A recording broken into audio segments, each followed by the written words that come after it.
18 जुलै 2026 सकाळी 7 वाजता जंतर मंतरवरती लोकशाहीचा अंत झाला.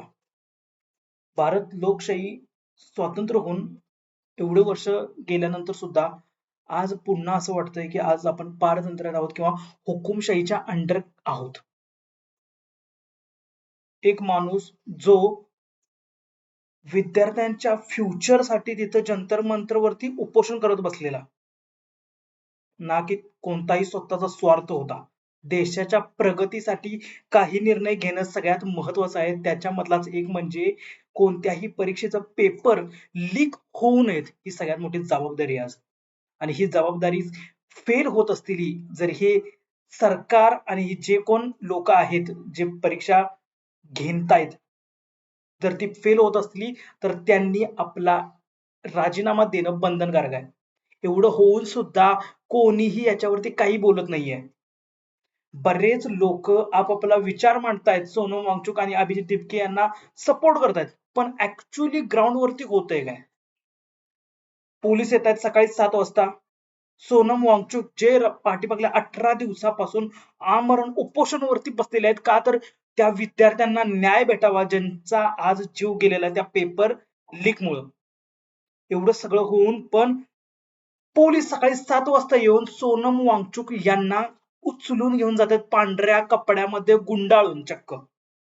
अभिजित दिपकेने सांगितलं की ते त्यावेळेस जंतर मंतरवरती नव्हते, वॉशरूमसाठी बाहेर गेलेले आणि पाठीमागे येऊन बघतायत तर सोनम वांगचुक यांना चक्क आर्मी आणि पोलिसांनी चक्क पांढऱ्या कपड्यामध्ये गुंडाळून घेऊन जात आहेत. हा खरंच अंत आहे, अंत. लोकशाही आणि हुकुमशाही, आता या दोन्हीतला फरक सहज सहज लोकांना स्पष्टपणे दिसत आहे.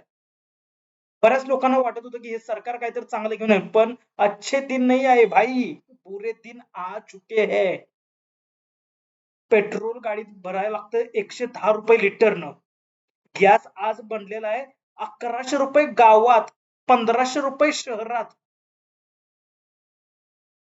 सिरियसली हे जे काही देशामध्ये चाललंय, this is not normal thing right नाव.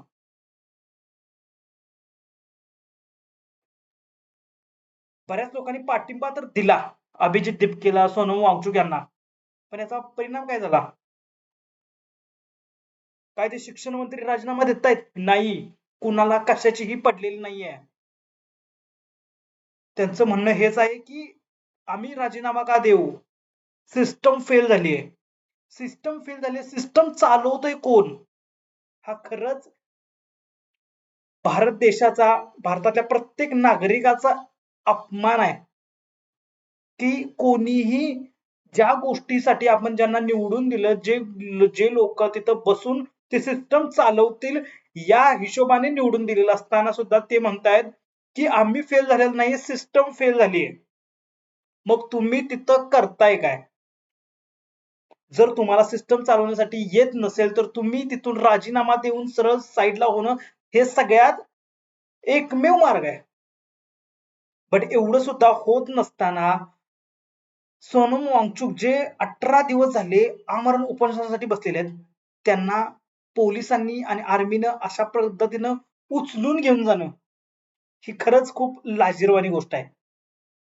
बऱ्याच दिवसानंतर व्हिडिओ बनवतोय कारण पण हेच आहे की लोकशाहीचा अंत जवळजवळ डोळ्यांनी दिसायला लागलेला आहे.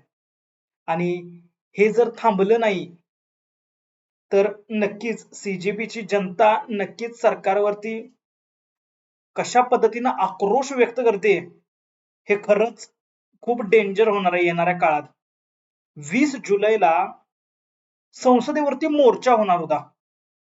बऱ्याच लोकांनी, बऱ्याच पक्षातल्या लोकांनी याच्यामध्ये इंटरेस्ट दाखवलेला आणि याच्यामुळेच कदाचित सरकार पण घाबरलेलं आहे. सरकारला कळून चुकलेलं आहे की आता भारतातील युवा तरुण बसणार नाहीये. हे जे पण काही यांचं सिस्टम फेल, सिस्टम मध्ये जे पण काही भ्रष्टाचार चाललेला आहे, हे सगळंच्या सगळं आता कुठंतरी चव्हाट्यावर आलेलं आहे. One last kick, one last kick is required नाव. आता याच्यामुळं कदाचित संसदेवरतील मोर्चा कसा होतोय 20 तारखेला, संपूर्ण भारतातील युवा जंतर मंतरवरती पोहोचणार आहे आणि संसदेत पोहोचणार आहे. कारण जे काय झालेलं आहे ते सगळ्यात चुकीचं आहे.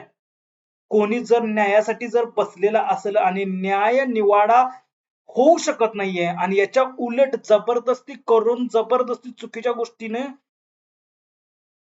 साथ दिली जाते आणि त्याच्या पाठीमागं कोणत्याही चुकीच्या झालेल्या गोष्टींना कोणी उत्तर द्यायला तयार नाहीये, तर या गोष्टी नक्कीच सरकारला महागात पडणार आहेत.